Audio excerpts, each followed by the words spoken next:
Bonjour à toutes et à tous.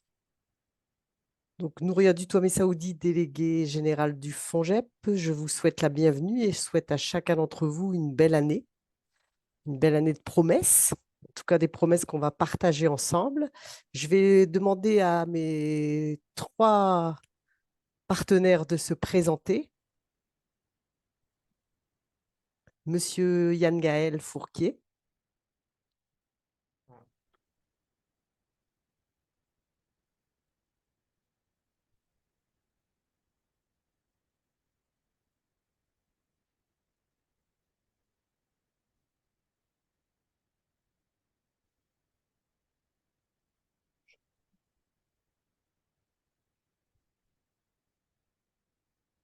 Hop.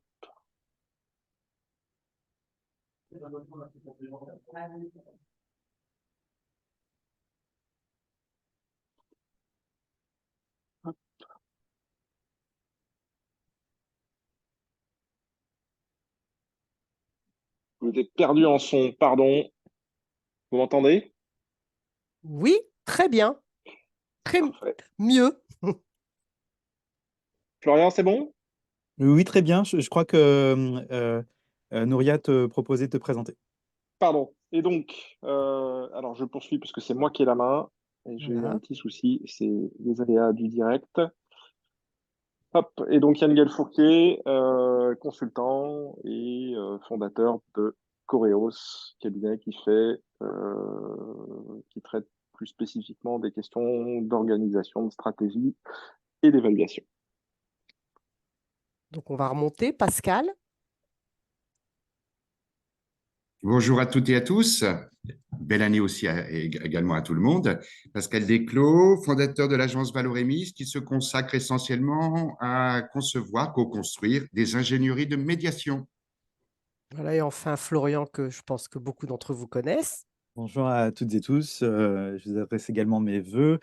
Florian Covelli, délégué général de l'Institut français du monde associatif, dédié à renforcer la connaissance du monde associatif. Et très heureux d'être aux côtés du FONGEP, partenariat avec le FONGEP pour le lancement de ce nouvel appel à manifestation d'intérêt.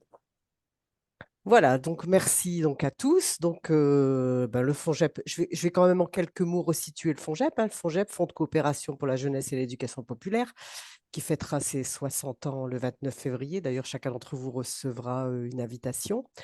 Donc, le FONGEP a trépied, trois métiers. Le premier métier, les postes FONGEP, qui ont été créés en 1964, qui sont l'appui par les pouvoirs publics auprès des associations pour monter en compétence et professionnaliser les animateurs qui ont en charge l'animation du projet associatif, donc plutôt des cadres et plutôt des diplômés sur ces postes. Donc ça, c'est le métier premier du FONGEP. C'est 9000 postes par an, c'est 60 millions d'euros redistribués par le FONGEP. Les postes FONGEP sont octroyés par les ministères et les services déconcentrés et uniquement payés, gérés et évalués par le FONGEP. Un deuxième métier qui est autour du pôle des archives de jeunesse et éducation populaire, les archives nationales, les archives départementales du Val-de-Marne, les archives nationales du monde du travail à Roubaix, le ministère de la Culture, le ministère de l'Éducation nationale, le FONGEP et l'ADAGEP. Ensemble, on anime le pôle des archives, dont le seul et unique métier, c'est de veiller à ce que toutes les têtes de réseau national puissent déposer leurs archives de jeunesse et éducation populaire. Et une fois qu'elles sont déposées, il y a un conseil scientifique qui est adossé et qui veille à valoriser, animer en tout cas les thématiques autour des archives qui ont été déposées. Donc ça, c'est le deuxième métier du FONGEP. Et enfin, le troisième métier qui est autour de la solidarité internationale, puisqu'au titre du ministère de l'Europe et des Affaires étrangères, nous gérons 12 millions d'euros au travers différents programmes qui vont de la possibilité de partir faire une immersion dans un pays dans le monde hors Europe, donc plutôt des pays qui bénéficient d'aide publique au développement, sur des petits chantiers de bénévolat ou en tout cas d'échange de solidarité internationale, jusqu'à la possibilité de partir en volontariat de solidarité internationale de 1 an à 4 ans, plutôt pour des diplômés et toujours pareil dans tous les pays du monde hors Europe et hors pays qui ne bénéficient pas de l'aide publique au développement. Et enfin, on a un petit nouveau dispositif qui s'appelle le volontariat d'échange et de compétences, où là, on travaille sur la possibilité d'envoyer des salariés des demandeurs d'emploi mettent à disposition leurs compétences, pareil, dans tous les pays du monde, hors pays bénéficiaires de l'aide publique au développement. Ça, c'est les 3 métiers du FONGEP. Et à côté de ces métiers, le FONGEP a un projet associatif, comme toute association, autour duquel le conseil d'administration vote des orientations, en tout cas des sujets. Les sujets les plus en avant sont aujourd'hui le travail qui a été mené en 2015 par le FONGEP autour du temps partiel subi. Le FONGEP était parti du principe qu'une association qui n'arrive pas à augmenter le temps de travail de son salarié pour des raisons financières, dès lors qu'on apporte un appui sur 2 années, cet appui favorisera la possibilité de pérenniser. 80% des associations qu'on a accompagnées, au bout de 3 années, ont continué le temps augmenté de travail de leurs salariés. Donc, on a aujourd'hui un rapport qui précise que pour 6 000 € en 2 ans, on est capable d'augmenter le temps de travail. Maintenant, c'est un peu compliqué d'en faire une politique publique puisque ça nécessite de mettre des moyens sur des salariés, ce qui n'existe pas au moment où on en parle, mais on ne désespère pas que ça puisse percuter à un moment une politique publique. Ensuite, on a un deuxième sujet qui nous a pris cette année et qui va expliquer la raison pour laquelle nous sommes là aujourd'hui, c'est qu'on a lancé des travaux autour des modèles socio-économiques des associations de jeunesse et d'éducation populaire, puisque comme vous m'entendrez répéter et marteler, le métier du FONGEP, c'est de veiller à apporter des réponses aux associations de jeunesse et d'éducation populaire. Si ces réponses bénéficient au plus grand nombre des associations, c'est génial, tant mieux, c'est ce que nous attendons également. Mais par contre, notre porte d'entrée, c'est à chaque fois les associations de jeunesse et d'éducation populaire. Donc, on a lancé il y a 7 ans nos travaux sur les modèles socio-économiques. On a eu 3 équipes de chercheurs, une équipe pragmatique qui nous a accompagnés, qui a accompagné plutôt 45 associations. Donc, c'est le laboratoire Artemis, c'est le rameau sur l'aspect pragmatique. C'était à l'époque la Maison et Sciences de l'Homme avec Jean-Louis Laville. Et enfin, je vais oublier, c'est le LISRA, pardon, le laboratoire de Hugues Bazin.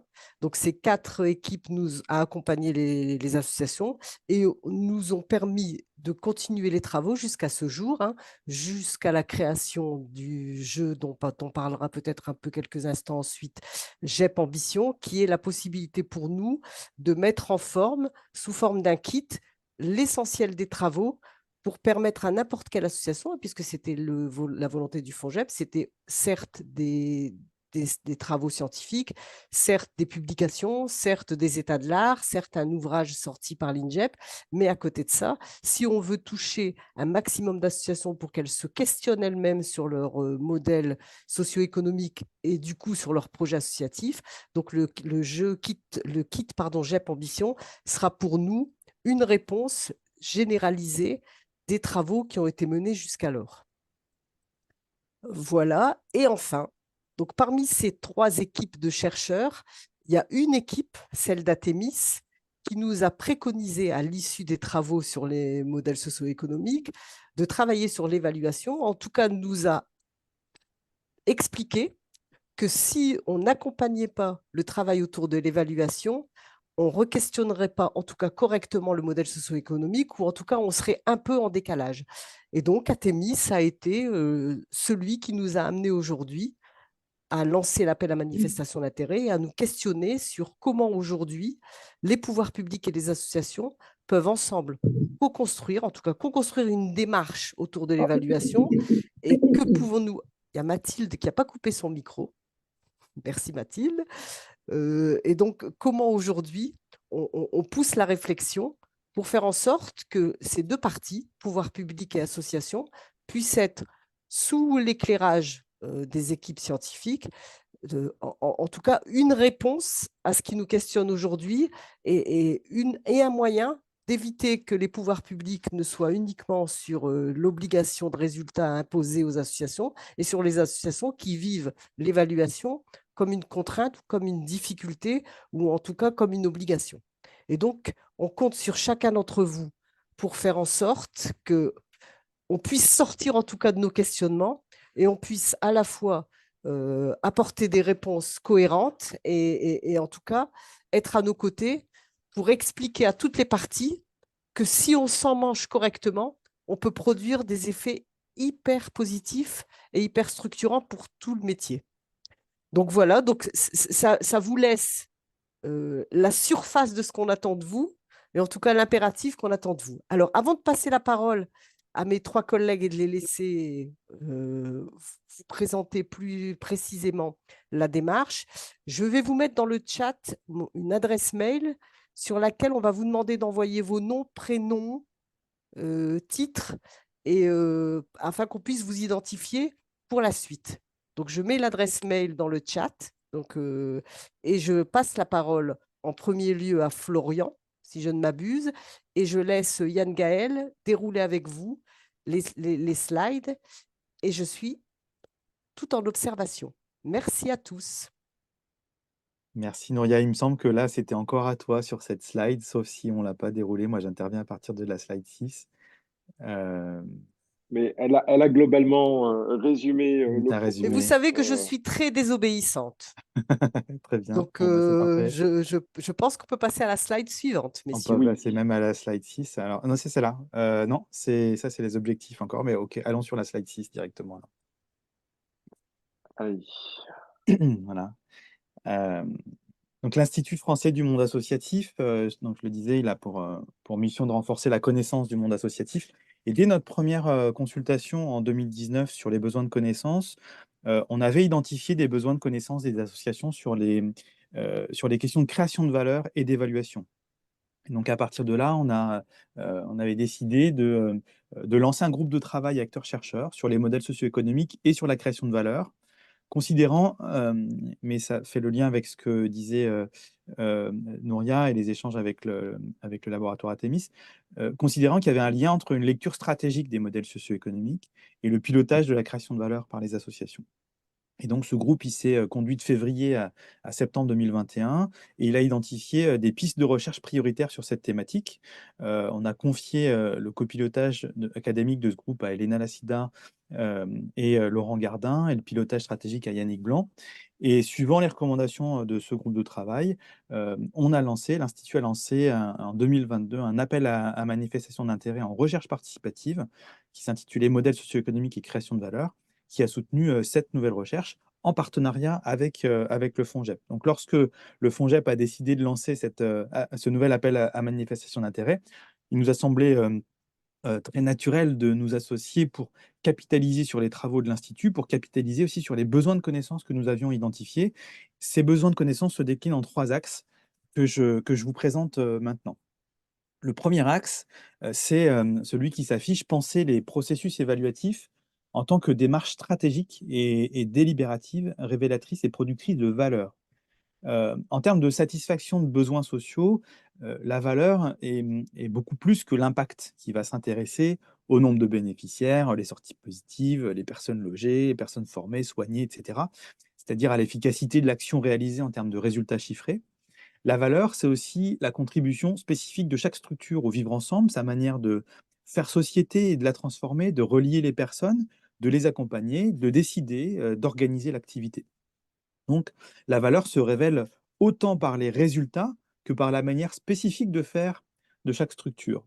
D'où, sur ce premier axe, 3 aspects importants, trois questions de connaissances importantes pour les processus évaluatifs. Première question, c'est révéler la valeur, l'évaluation comme révélation de la valeur créée dans ce double sens, à travers les résultats produits et à travers son identité, sa spécificité propre, sa contribution singulière. Deuxième aspect, c'est de discuter les apprentissages, l'évaluation comme apprentissage plutôt que comme contrôle ou vérification, c'est-à-dire l'évaluation comme processus pour revisiter les pratiques, reconnaître ce qui a émergé à la fois d'attendu mais aussi d'inattendu. Et puis, construire collectivement des stratégies, l'évaluation comme ressource pour renouveler la stratégie et la redéfinir de manière collective avec la gouvernance et avec l'ensemble des parties prenantes. Le deuxième axe, Yann Gaël, voilà, merci. Le deuxième axe, c'est de renforcer la connaissance des spécificités de la valeur créée par les associations. Ce qui est ressorti de ce groupe de travail à cet endroit-là, c'est que le premier point, on avait à analyser encore la spécificité de la valeur créée par les associations entre État et marché. Et cette valeur créée par les associations est évidemment interdépendante de ce qu'on appelle le double isomorphisme institutionnel et marchand, c'est-à-dire de ces deux modèles d'influence que sont, pour dire autrement, les services publics et le marché. Et là, ce qui est ressorti de notre groupe de travail, c'est qu'il serait intéressant d'étudier comment les grands marqueurs de ces modèles ont pu influencer dans le temps long la valeur créée par les associations. Non seulement de comprendre par quel biais ces modèles ont pu influencer les associations, les financements, les modalités d'évaluation des actions et de rendre compte auprès des partenaires, mais d'analyser également les origines de ces influences, le New Public Management, la loi de 2014 sur l'ESS, le rôle de la philanthropie, etc. Et pour être étudié dans sa spécificité, la valeur créée par les associations devrait pouvoir être explorée de façon indépendante de ces deux modèles dominants. Ce qui demande aujourd'hui, en particulier, un effort d'émancipation vis-à-vis d'eux dans la façon d'évaluer la valeur et de dépasser la simple mesure d'impact. Et donc l'enjeu est bien ici de révéler la valeur qui est créée spécifiquement par les modèles associatifs et qui échappe au modèle marchand, au modèle à impact, au modèle d'entrepreneuriat social d'un côté, ou de l'autre côté, au modèle institutionnel, à la délégation de services publics. Ça, c'est pour le deuxième axe. Alors, je continue sur le deuxième point de ce deuxième axe pour analyser cette spécificité. Il s'agit de mieux documenter la fonction sociopolitique des associations. Comme je l'ai dit précédemment, la valeur sociale produite par les associations ne peut pas se réduire uniquement aux résultats produits en termes d'impact sur les bénéficiaires, mais elle concerne toute la manière de faire et d'être de chaque association.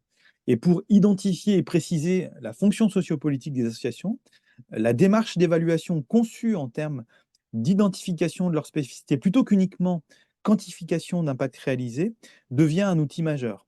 Elle permet de répondre à des questions du type: comment est-ce qu'on a détecté les besoins? Quels sont les processus qui nous ont permis d'inventer de nouvelles solutions? Qu'est-ce qui nous a permis, dans nos modes de gouvernance, par exemple, ou dans notre stratégie partenariale, de faire levier sur les politiques publiques? Qu'a-t-on apporté à nos bénéficiaires à travers nos modalités participatives, délibératives et démocratiques? Comment l'engagement, et notamment l'engagement bénévole, a-t-il permis de faire évoluer les perceptions de la société sur un sujet donné? Autant de questions qui pourraient être posées à ce niveau-là. Et donc, rendre compte de toute la valeur créée par les associations ne se limite pas à ce que les associations font, mais implique de comprendre également et d'évaluer également ce qu'elles sont, leurs modalités de gouvernance et de travail. Et puis le troisième point ici de ce deuxième axe, c'est de valoriser la capacité d'innovation associative. Notre groupe de travail a vraiment mis à jour, à la croisée entre les modèles socio-économiques et la création de valeur, cet enjeu de valoriser la capacité d'innovation associative. Les associations montrent leur capacité à identifier des besoins sociaux, sociétaux et à inventer de nouvelles solutions pour y répondre. Elles ont inspiré de nombreuses politiques publiques, hein, on pense au handicap, au RSA, au service civique, l'aide à domicile, le remploi, les maladies rares, etc. Et en proximité des aspirations des habitants, elles sont porteuses de projets efficaces, innovants. Lors de la crise sanitaire Covid-19, par exemple, elles ont été saluées comme essentielles et en première ligne pour faire face à des problèmes émergents, l'aide aux plus démunis, l'accompagnement des familles, la contribution à la vaccination, etc. Mais l'innovation ne réside pas uniquement dans la nouveauté que représente un service, un nouveau service ou un nouveau produit, mais également dans les méthodes, les modalités de gouvernance et dans les processus mobilisés pour transformer la société. Et nous avons jusqu'à présent peu documenté ce qui fait des associations des laboratoires d'innovation sociale. Qu'est-ce qui leur permet, dans leur façon de faire, dans leur mode de fonctionnement, d'éclairer et de répondre à des besoins de la société qui ne seraient pas encore couverts. Et donc, quelles sont les modalités d'évaluation qui permettraient de mieux rendre compte de cette capacité d'innovation, ce que la mesure d'impact a du mal à percevoir? Comment cette création de valeur d'innovation se traduit dans les stratégies associatives? Quels sont les cadres et les ressorts de légitimité qui la favorisent, et quelle est en particulier la place de l'innovation et des enjeux d'expérimentation dans la contractualisation avec les partenaires. Ça, c'est le deuxième axe qui est ressorti de notre groupe de travail. Et puis le troisième axe de connaissance, c'est de renforcer l'outillage intellectuel et stratégique des associations pour un meilleur pilotage de à la fois leur modèle socio-économique et de leurs valeurs. La littérature sur les modèles socio-économiques est abondante, mais notre groupe de travail a noté que certains angles des modèles socio-économiques restaient encore à éclairer pour mieux comprendre chacun des 3 leviers des MSE. Donc les richesses humaines, l'hybridation des ressources et puis les coopérations et les alliances. Mais aussi permettre aux dirigeants associatifs de mieux piloter la valeur créée à travers les choix stratégiques concernant leur modèle socio-économique. Donc, il y a 3 sujets en particulier qui a semblé important d'éclairer pour notre groupe de travail au niveau de ce dernier axe. Le premier, c'est sujet, quels sont les processus par lesquels l'engagement contribue au modèle socio-économique et à la création de valeur? Comment, par exemple, le bénévolat contribue à l'identification des signaux faibles ou aux interactions territoriales qui forment aussi la valeur d'un projet associatif? Deuxième sujet, les partenariats et les alliances sont un levier important des modèles socio-économiques associatifs, mais on connaît encore mal quels sont les processus de création de valeur propres à la coopération. Et puis, troisième sujet, les mutations des financements publics ont été abondamment décrits par la statistique, et je pense aux travaux évidemment de Viviane Chernonog sur le panorama associatif sur 20 années.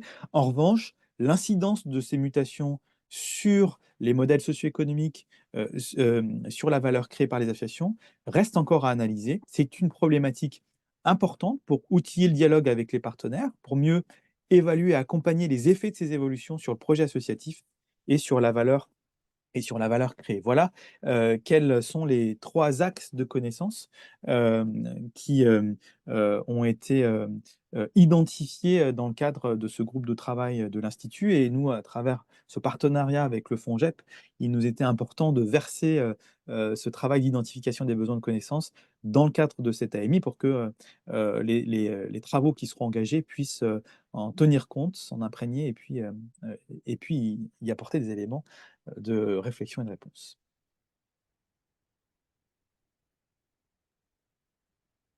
Merci Florian. Donc on va passer. À la co-responsabilité, Voilà. qui va être un élément important pour le coup, sur le registre, enfin, dans le cadre de cette AMI, elle est sur le registre de l'expérimentation, en considérant qu'effectivement, il ne s'agit pas juste d'avoir d'un côté des équipes de recherche et de l'autre des terrains d'expérimentation, mais de considérer que l'interaction entre les équipes de recherche et pour le coup et ces terrains d'expérimentation qui seront représentés par des binômes ou des trinômes, puisque à minima, ce qu'on souhaite, c'est effectivement engager des associations de jeunesse et d'éducation populaire avec au moins l'un de leurs financeurs d'un même échelon géographique. Et le parti pris, c'est de considérer que c'est effectivement dans cette rencontre que va se jouer l'expérimentation. Très concrètement, y a un vrai sujet d'engagement côté association de manière à ce qu'elle soit présente tout au long de la démarche et donc de l'expérimentation, pour le coup, puisqu'elles vont porter une partie du sujet en considérant que le périmètre finalement qui va être à évaluer et qui sera à ajuster avec les terrains retenus pour l'expérimentation, ça va être une partie des actions qui sont conduites par l'association qui fera l'objet de l'évaluation. Ça, c'est un premier élément. Le second, c'est de considérer du coup qu'il y a des registres d'intervention qui sont propres aux équipes de recherche, d'autres qui sont propres aux binômes, mais que tout ça va se combiner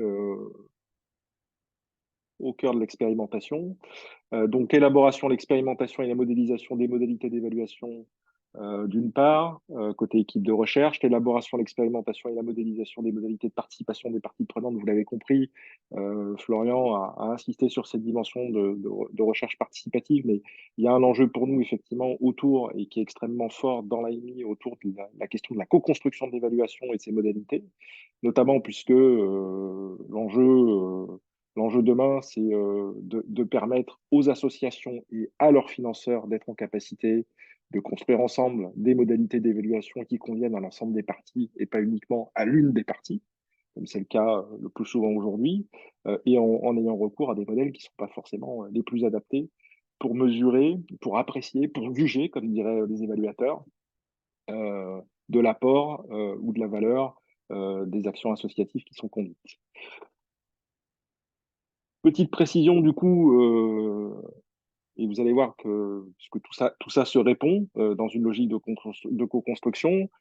On attend effectivement des terrains d'expérimentation représentés par leur binôme à minima, qui sont en capacité d'expérimenter donc les processus évaluatifs qui auront été en partie produits, conçus par les équipes de recherche, mais est en capacité aussi de les amender, de les ajuster avec les équipes de recherche pour construire ou co-construire ce qui sera un cadre d'évaluation le plus pertinent possible. Donc là, il y a premier élément important sur les modalités d'ajustement possibles.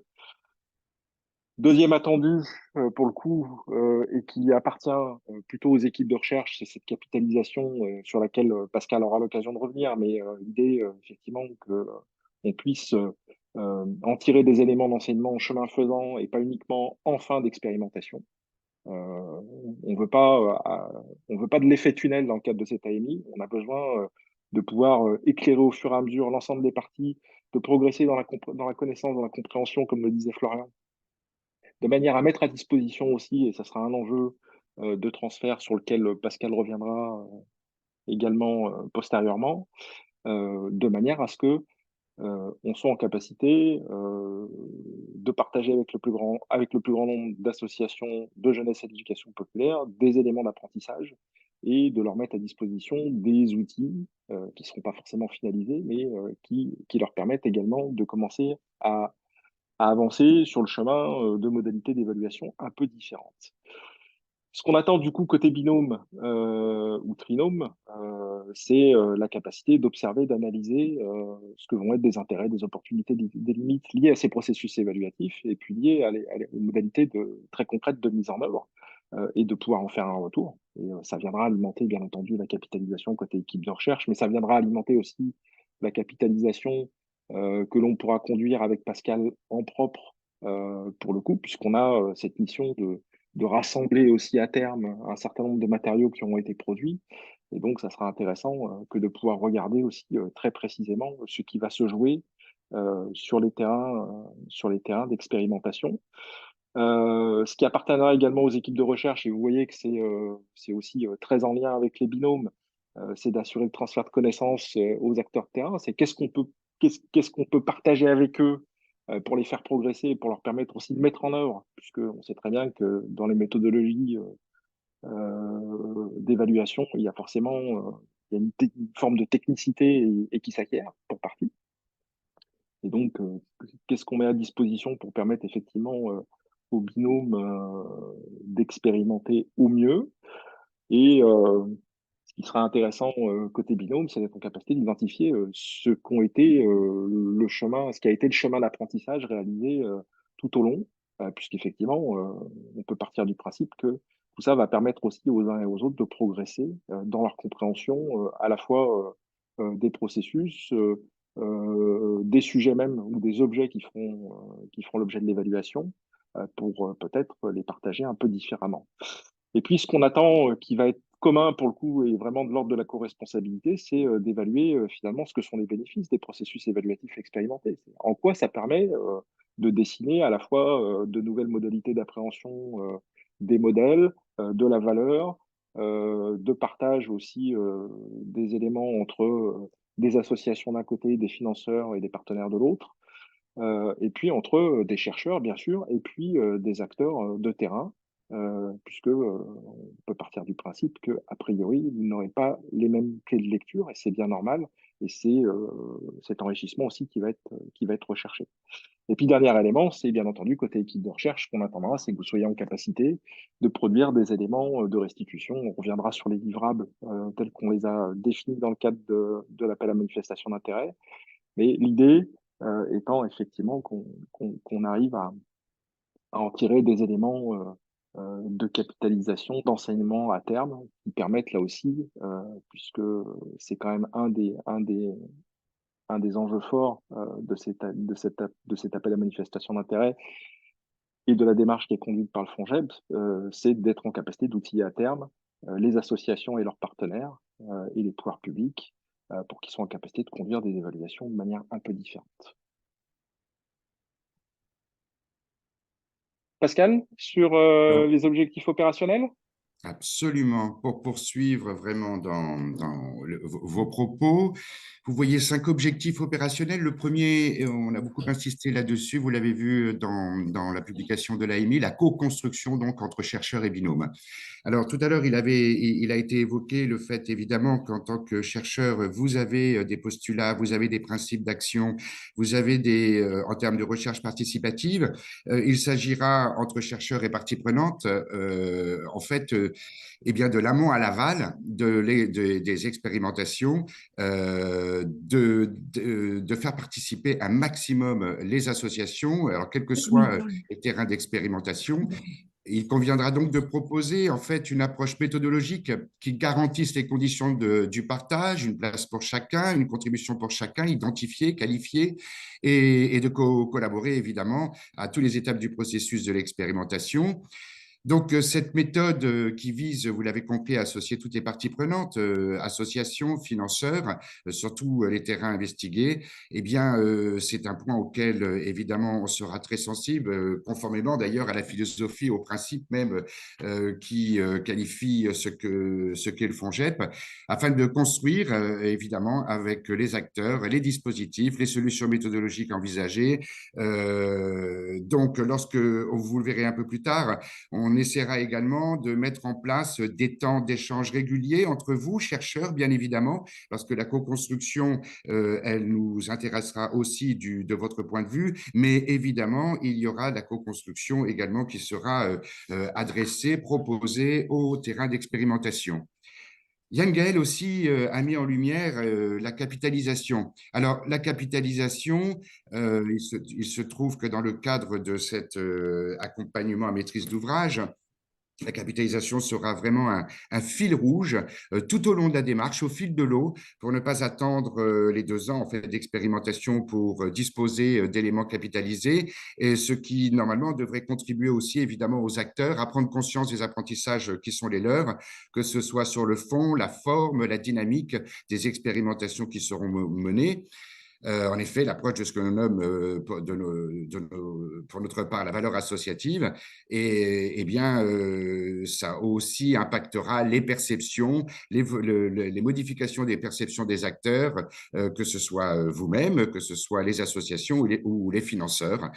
Donc, critères, indicateurs, impacts seront régulièrement mis en lumière avec l'ensemble des parties prenantes et partagés auprès d'un comité de capitalisation académique et opérationnelle qui sera mis en place dans le cadre de cette démarche.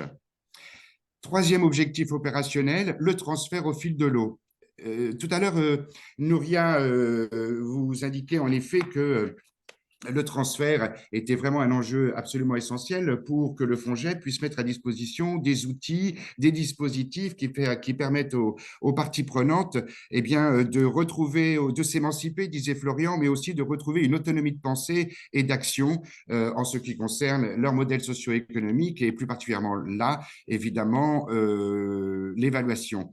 L'évaluation, donc, le transfert, ce sera une transformation des acquis théoriques et méthodologiques qui seront mis en lumière par vos travaux avec les parties prenantes, donc avec les terrains d'expérimentation, les associations et financeurs. Cela tout au long du processus. Afin évidemment de tester aussi pas à pas, peut-être au-delà du cercle d'ailleurs des terrains d'expérimentation qui seront retenus pour vous. On essaiera de tester régulièrement des différentes modalités de transfert pour s'enquérir et tenter d'évaluer la capacité des acteurs à s'approprier les éléments à la fois théoriques, stratégiques et opérationnels qui leur permettraient demain d'être autonomes, comme je le disais, pour mener à bien des processus co-construits d'évaluation. Le transfert, donc là encore, évidemment, un objectif opérationnel essentiel. Et oui, je disais que Nouria avait insisté là-dessus. Le kit totalement cette démarche dans la finalité, enfin dans la conclusion de cette étape de recherche autour des MSE. Ce kit GEP Ambition a été notamment testé et retesté et sera disponible le 29 février lors des 60 ans du FONGEP et sera mis à disposition des associations qui seront désireuses évidemment de s'approprier à la fois des éléments théoriques et méthodologiques et opérationnels pour aurons à mener durant les 2 ans viendront compléter, évidemment, via des kits, via à imaginer encore. On va avancer ensemble petit à petit, pas à pas, pour déterminer un peu quels seront ces outils. Pascal, le son est pas très bon. Il faudrait que tu coupes ta caméra. Ton Ah, son pardon. coupe. Merci. D'accord. Voilà, cet objectif opérationnel de transfert, comme je vous le disais, en tout cas, sera essentiel. Ça nous permettra de tester au fil de l'eau la capacité, évidemment, des terrains à s'approprier, à comprendre et à user de l'ensemble des éléments issus des recherches. L'évaluation, bien évidemment, des processus évaluatifs expérimentés. Là, je pense qu'il n'y a pas de surprise pour vous, des processus évaluatifs avec les parties prenantes, afin de leur permettre d'identifier ce qui leur est particulièrement utile pour s'inscrire dans un processus d'évaluation, c'est-à-dire pour participer, contribuer, construire un point de vue, délibérer, comme le disait très bien Florian également tout à l'heure. Et puis la délibération, évidemment, des éléments de méthodologie, parce que nous sommes au cœur du monde associatif et plus particulièrement du monde de la jeunesse et de l'éducation populaire. La dimension sociopolitique des associations est un enjeu qui conviendra évidemment de prendre en compte et de mettre en lumière et de valoriser à travers ces recherches participatives. Donc la délibération devra permettre aux acteurs de révéler la valeur créée, de mettre en discussion les apprentissages, comme on le disait tout à l'heure, avec leurs parties prenantes. Alors, parties prenantes, évidemment, on pense aux financeurs, mais on peut penser évidemment aux partenaires qui sont les leurs dans leur écosystème, pour que tous ces éléments-là eh bien, puissent demain leur permettre d'être en capacité de délibérer collectivement afin de statuer par eux-mêmes sur les finalités, les objectifs qui seront les leurs pour mener à bien leur propre processus de co-construction d'une démarche évaluative. Pour poursuivre, les caractéristiques des projets, des projets susceptibles d'être retenus, vous l'avez compris, postulat, principes d'action que nous avons affichés dans le cadre de l'appel à manifestation d'intérêt, la co-construction, la participation et le partage entre pairs, et entre pairs également que vous êtes équipe de chercheurs. Car ce que nous avons aussi voulu poursuivre dans le cadre de cette expérimentation, de cette recherche participative, pardon, c'est de vous mettre en condition également de mettre en place les conditions pour que vous puissiez régulièrement échanger entre vous.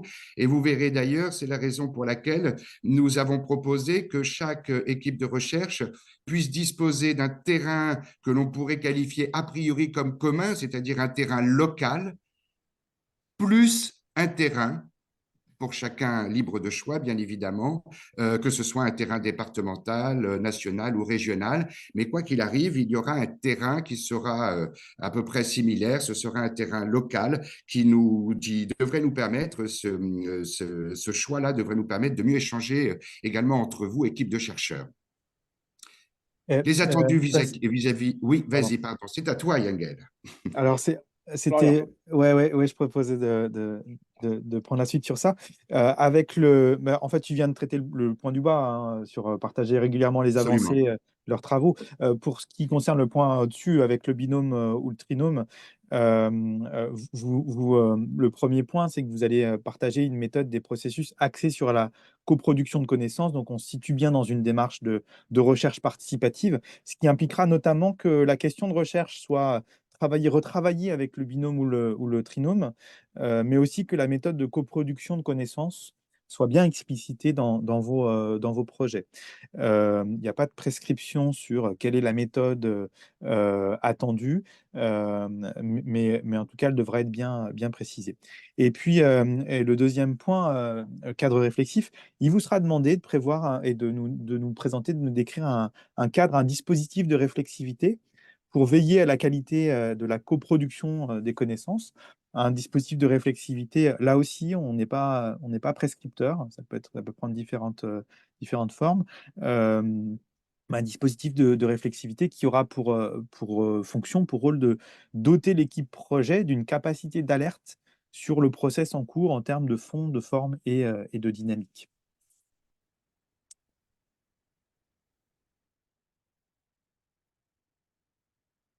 Florian, je te laisse. Alors, Sur les Poursuivre sur les critères, ouais, critères de sélection, du tout coup? à fait. Sur les critères de sélection, alors le premier, c'est la qualité scientifique la qualité des hypothèses de recherche au regard des attendus de l'AMI. Donc, vous aurez présenté la problématique et les hypothèses de recherche qui sont envisagées, le cadre conceptuel en adéquation avec l'objet de recherche. Et on regardera en quoi ces hypothèses et ce cadre conceptuel apporteront des réponses aux besoins de connaissances qui ont été exposés précédemment. Ça, c'est le premier point. Pour le deuxième point, c'est la qualité de la méthodologie du projet proposé, dont le choix des méthodes et la faisabilité scientifique. On sera notamment attentif à la cohérence et à la structure d'ensemble du projet. Ensuite, c'est, on a déjà bien parlé, je crois, les modalités de co-construction avec l'ensemble des parties prenantes du projet et notamment de co-construction des méthodes d'évaluation. Et puis ensuite, euh, les modalités de capitalisation envisagées chemin faisant, comme l'expliquait Pascal tout à l'heure. Et puis les modalités de transfert envisagées auprès des comités scientifiques et auprès des associations de jeunesse et d'éducation populaire. Ce dernier point est particulièrement important puisque on jugera de l'apport du projet à la fois par la problématique traitée, mais aussi par les formats de restitution des résultats aux associations concernées. Ça, ce sera vraiment quelque chose de clé pour la réussite de l'AMI. Ensuite, c'est la qualité de l'organisation globale et du phasage du projet et la cohérence des moyens affectés en regard des objectifs du projet. Donc ça, c'est un critère d'évaluation assez classique. Et puis, le dernier, c'est l'approche du concept de recherche participative.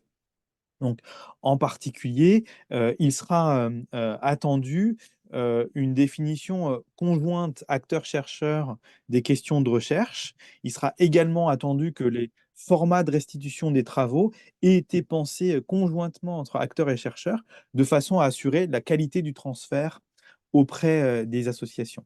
Et enfin, dernier critère, la qualité du partenariat et de l'équipe. Donc, quelles ont été les productions scientifiques des équipes candidates, en particulier l'équipe porteuse, et quelle est la complémentarité et la répartition des rôles au sein de l'équipe. Voilà pour les critères de sélection. Pour poursuivre sur l'organisation des terrains d'expérimentation, comme vous l'avez vu dans l'appel à manifestation d'intérêt, chaque équipe de recherche devra donc impérativement s'appuyer sur 2 terrains d'expérimentation et relevant d'un périmètre donc géographique différent, un terrain d'expérimentation dit local, comme je vous le disais, soit une échelle communale ou intercommunale. Ça, ce sera commun pour toutes les équipes de recherche.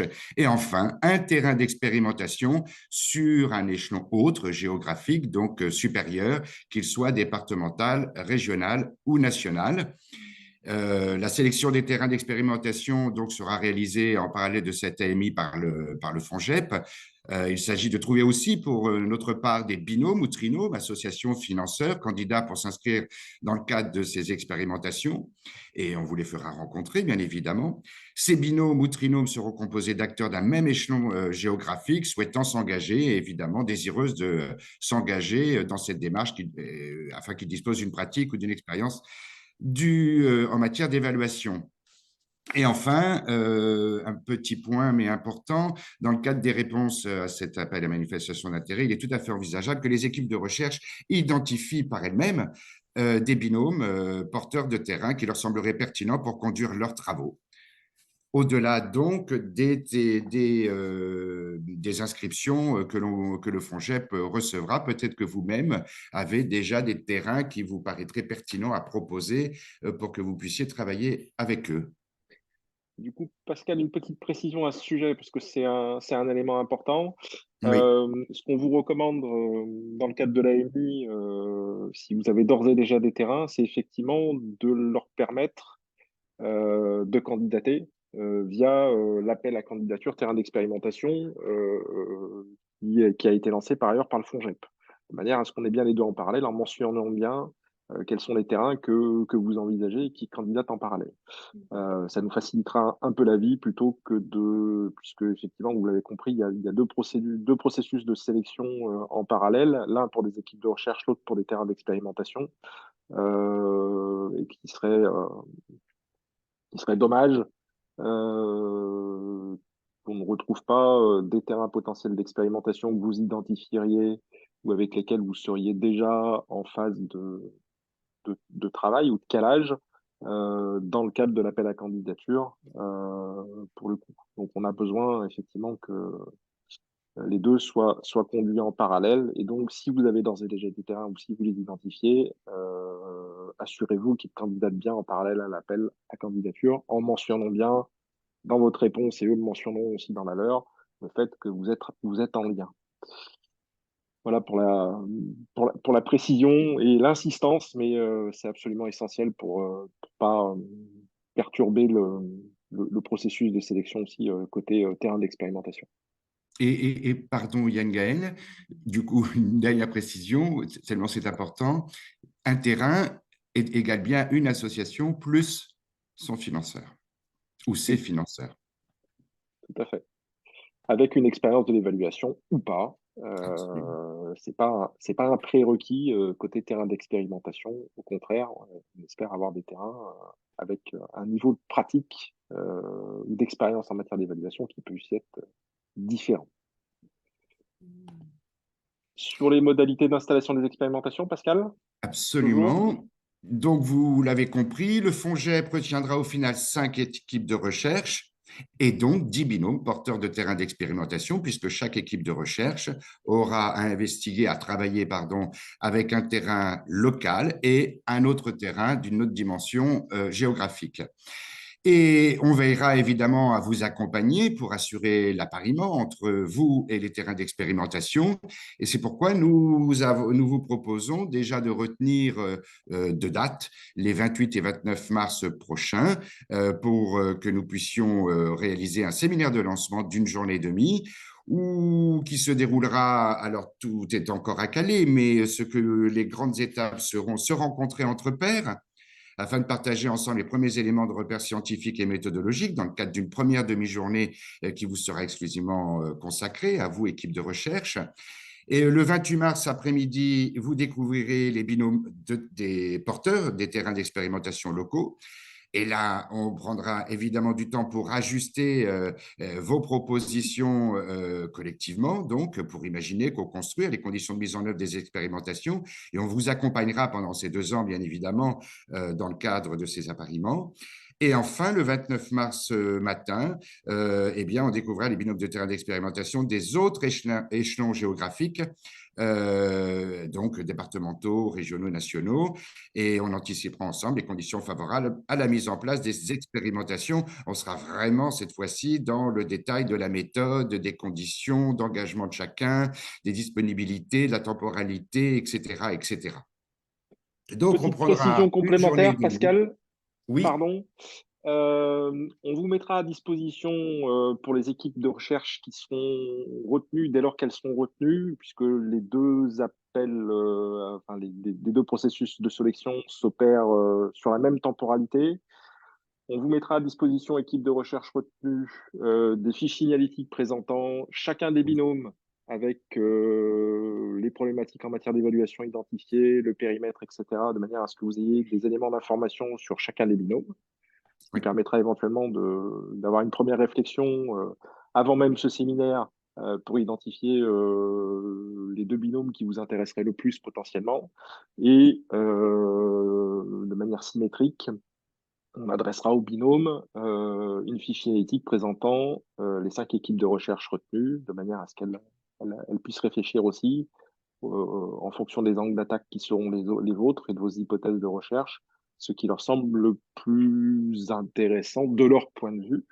Alors, ça ne présagera pas à ce stade de ce que seront les équipes, enfin, les projets d'expérimentation qui se constitueront entre équipes de recherche et binômes, mais ça permettra d'avoir un premier travail préalable de défrichage de manière à pas arriver en total en total inconnu les 28 et 29, mais que ça puisse être un peu préparé en amont.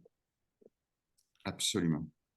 Voilà pour le processus et ce petit élément complémentaire important. Pascal, Alors, toujours? absolument. Modalité d'interaction entre les acteurs de terrain. Donc, vous l'avez compris, il est attendu évidemment l'expérimentation de méthodologies d'évaluation co-construites. Et puis, il vous appartiendra de définir et d'expliciter les modalités d'intervention avec les acteurs de terrain. Et évidemment, nous préciserons tout cela lors du séminaire qu'on vient d'évoquer. Il est entendu, au regard des attendus, que la seule modalité d'observation participante ou non ne saurait suffire. Mais ça, je pense que vous l'aviez tout à fait compris. Ça va toujours mieux en le disant. Absolument. Florian. Sur les livrables à produire. Oui. Alors, sur les livrables, donc dans un premier temps, vous aurez à présenter donc un projet de recherche qui sera amendé suite à l'appariement avec les acteurs porteurs des terrains d'expérimentation. Donc ça sera pour le 12 avril 2024. Il y aura également une revue de littérature finalisée qui sera présentée pour le 31 mai 2024. Et puis, je ne sais pas, tu veux, Ouais, Yannick? bien sûr, oui, Florian. Ce qu'on prévoit et, dans cette perspective de capitalisation au fil de l'eau, c'est la possibilité, et on définira ensemble le format. Pour le coup, on ne l'a pas arrêté à ce stade. Il ne s'agira pas de produire un rapport final en amont de chaque séminaire. On a prévu 6 séminaires plus un séminaire de clôture. L'idée, c'est qu'en amont de chaque séminaire, on puisse disposer d'un état d'avancée des travaux de recherche et puis ce qui est en cours en matière d'expérimentation, de manière à pouvoir partager ces éléments-là dans le cadre du séminaire, tirer quelques fils. Ça nous permettra de capitaliser, ça permettra aussi, et on va vous le montrer ensuite, dans le cadre d'un synoptique un peu global, ça permettra au FONGEP aussi de communiquer sur les avancées, sur ce qui se passe, ce qui se joue sur les terrains, ce qui est éventuellement compliqué, ce qui semble intéressant et à creuser. Donc, on va avoir besoin de vous pour produire ces éléments-là chemin faisant. Et on tâchera de définir ensemble un format qui soit raisonnable et adapté, mais qui permette dans le même temps de disposer quand même d'un matériau un peu quali pour pouvoir le partager ensemble dans le cadre des séminaires et au-delà, puisqu'il y a une comitologie ad hoc qui est mise en œuvre dans le cadre de cette démarche de recherche. Et Florian? Oui, et donc un rapport final, donc récapitulant l'ensemble des travaux de recherche. Donc ça veut dire qu'il y aura bien une dimension de rapport scientifique dans ce rapport final et un rapport final des expérimentations, dont là où les modélisations des processus évaluatifs qui auront été expérimentés, les éléments de transfert qui seront associés, et puis l'évaluation de ces processus évaluatifs expérimentés avec les parties prenantes, donc les binômes et euh, éventuellement les autres parties prenantes engagées dans ces expérimentations.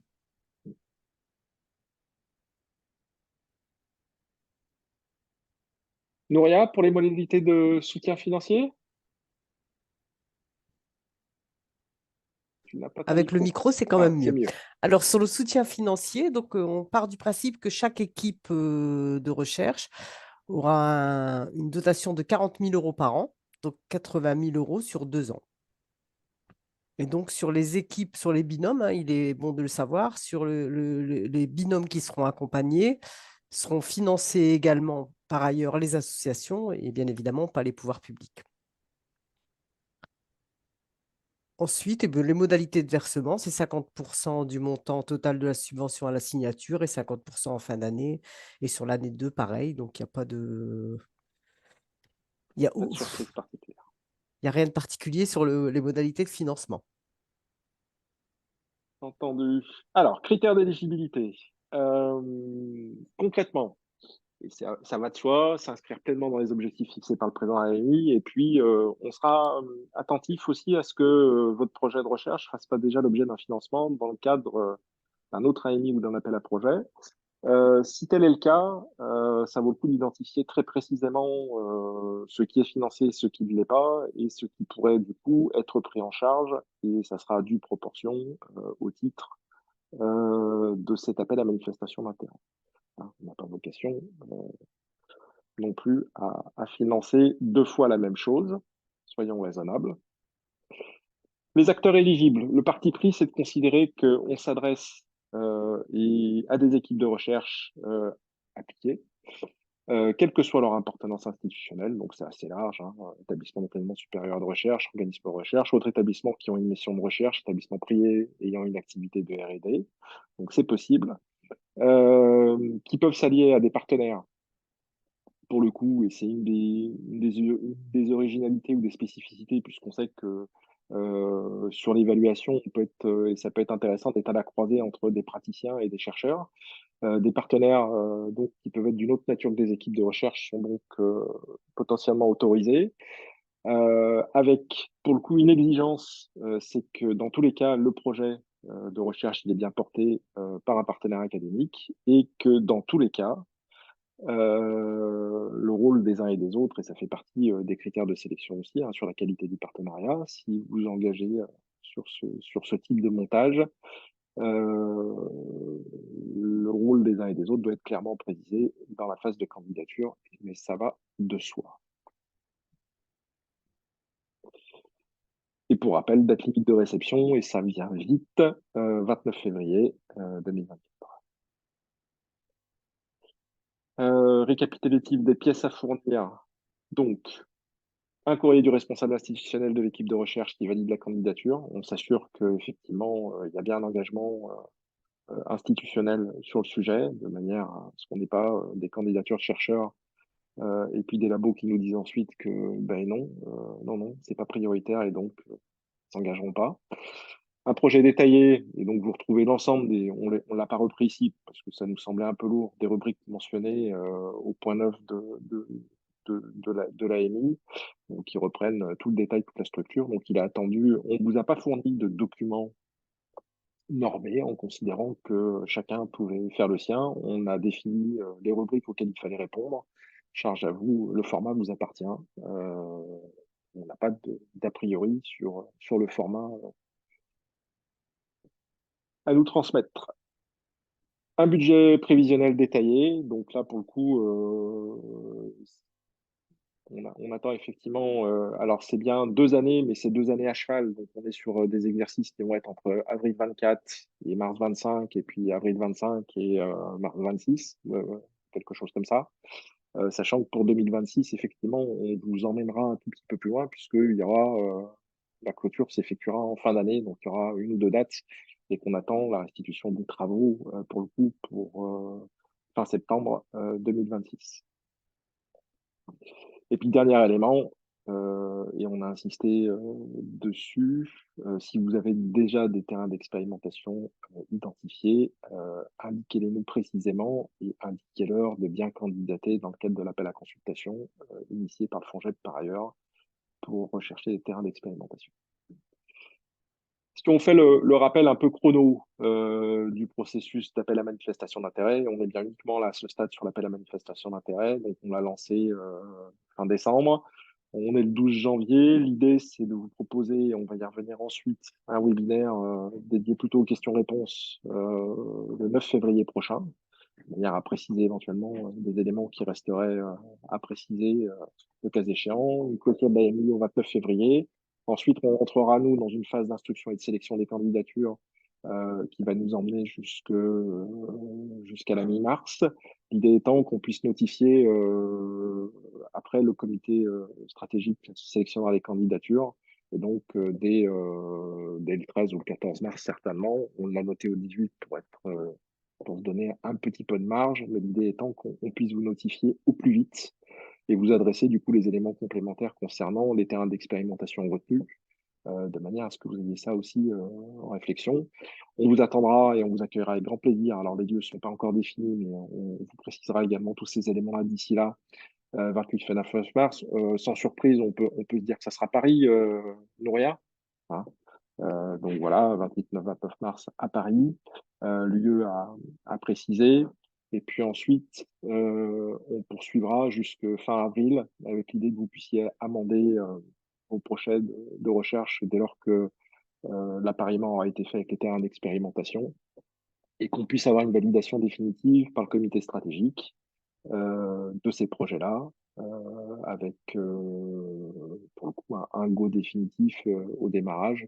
Si toutefois il devait y avoir des modifications importantes des projets de recherche, mais on fait le pari qu'a priori ça devrait être relativement mineur et c'est pour ça qu'on n'a pas prévu un temps extrêmement important pour le coup d'amendement et d'ajustement des projets de recherche. Voilà, ça sera plus de la contextualisation que véritablement des ajustements méthodologiques ou scientifiques majeurs. Si on essaie de regarder un récap un peu global de la démarche, alors sur les instances, il y a quelques ajustements en cours, mais le parti pris, ce qu'il faut retenir, c'est que il y aura à minima un comité stratégique qui est vraiment une sorte de comité souverain qui pilote l'ensemble de la démarche et qui va du coup intervenir à l'ensemble des phases clés de validation.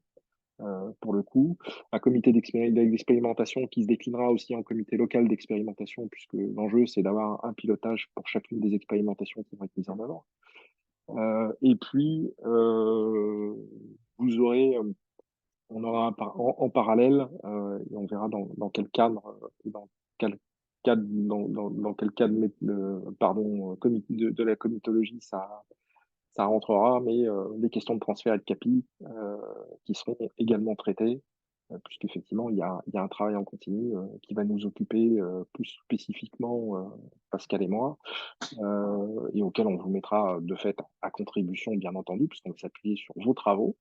Mais l'idée étant qu'on puisse produire aussi un certain nombre de choses en propre sur la base de ces éléments-là pour les rendre digestes, intelligibles et accessibles au plus grand nombre d'associations. Et puis, vous avez vu, vous avez un petit nuage avec la com. L'idée, c'est aussi que le FONGEP puisse assurer une communication de manière régulière sur l'avancée de la démarche, de manière à ce que ça permette de tenir informés, là aussi, les associations, les partenaires sur le déroulé de cette démarche de recherche. Et puis vous avez l'année 2026 pour le coup avec donc la deadline vous concernant, c'est 30 septembre 2026 pour la remise des rapports finaux. Et puis on fera de ces rapports finaux un rapport final des rapports finaux, pour le dire comme ça, pour la fin de l'année, avec l'idée de pouvoir organiser un séminaire final qui associera pour le coup l'ensemble des partenaires membres du conseil d'administration et puis ceux qui ont été associés à ce projet-là en fin d'année 2026. Il reste dernier élément sur les suites, sur comment ça va se passer. Petit point de précision, donc le prochain webinaire, on vous propose un second webinaire, si tant est que vous en ayez besoin, à la même heure, le 9 février, pour répondre aux questions auxquelles on n'aurait pas complètement répondu, avec une condition, c'est que ce ne se fera que sur inscription préalable. C'est-à-dire que voilà, on enverra un lien uniquement aux équipes inscrites, c'est-à-dire aux équipes qui sont en mesure de candidater a priori ou qui souhaitent candidater, très clairement. Si possible, ce qu'on vous demande, c'est de pouvoir nous adresser l'ensemble des questions que vous avez en préalable de ce webinaire, de manière à ce qu'on puisse le préparer au mieux et être le plus efficace possible pour répondre à ces questions, pour le coup.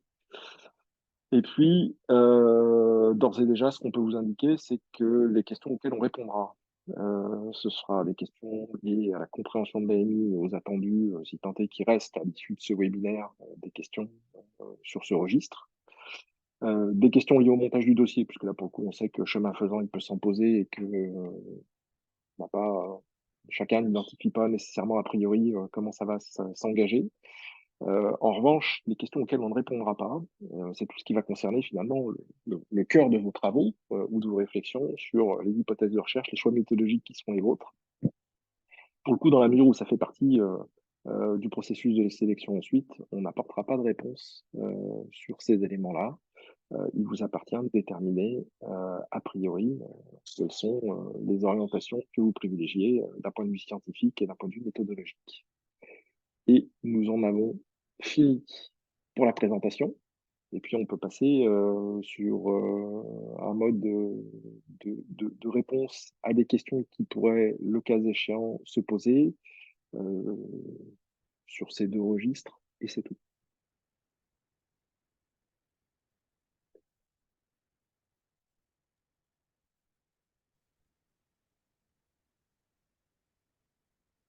Je pense que ça.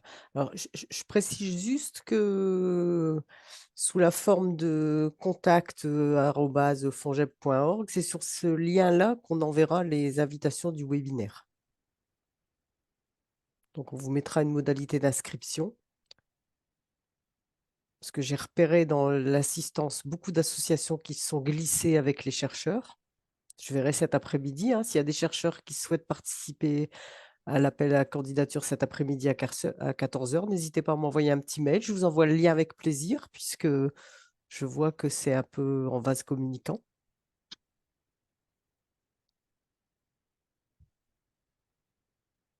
Bon, je pense que s'il n'y a pas de questions, on va pouvoir clôturer.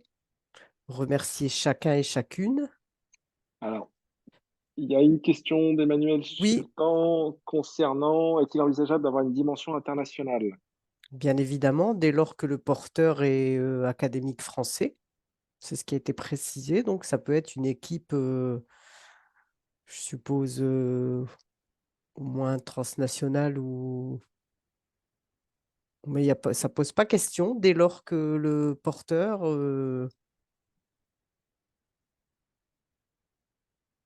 En collaboration avec des actions Erasmus+. Ça sera le comité. Ça va dépendre du contenu de la proposition. Si c'est juste adossé sur quelque chose qui est déjà travaillé sur Erasmus+, et qui ne répond pas à notre cahier des charges, non. Si vous arrivez à faire en sorte qu'Erasmus+ soit intéressé par notre projet, why not?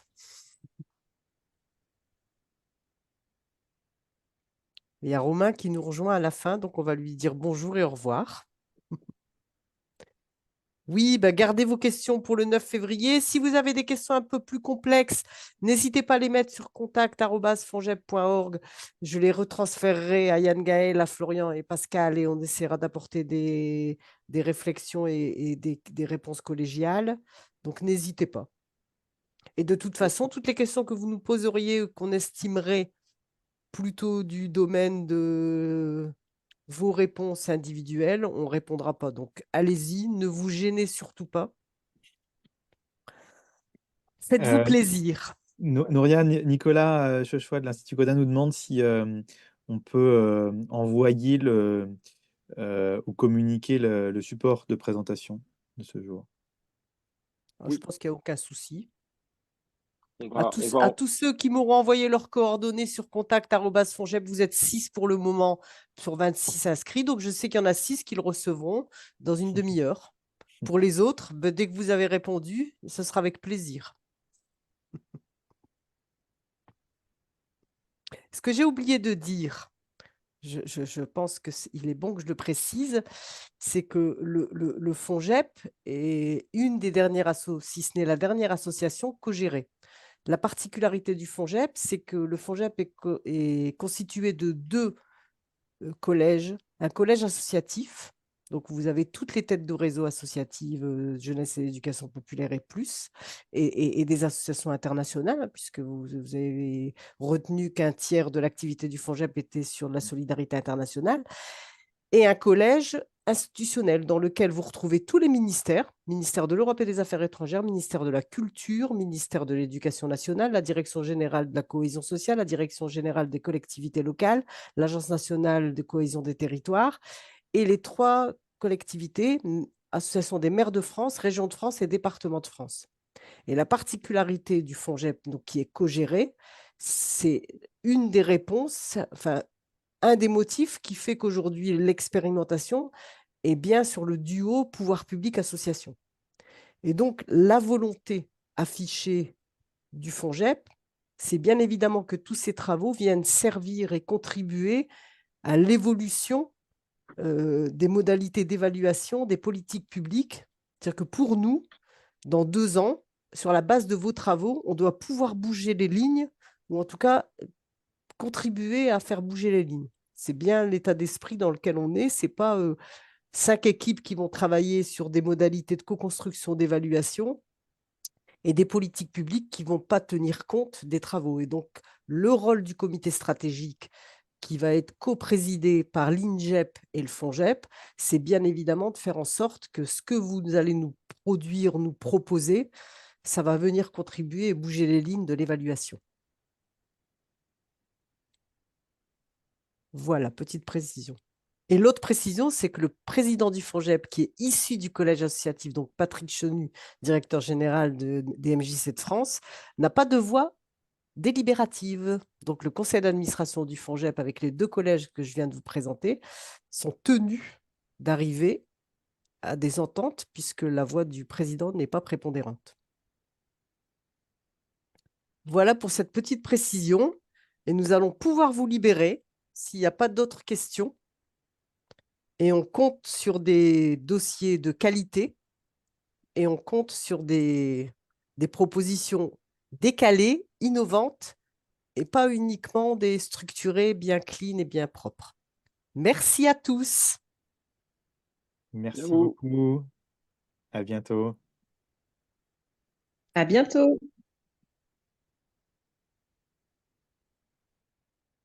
Merci beaucoup, à bientôt.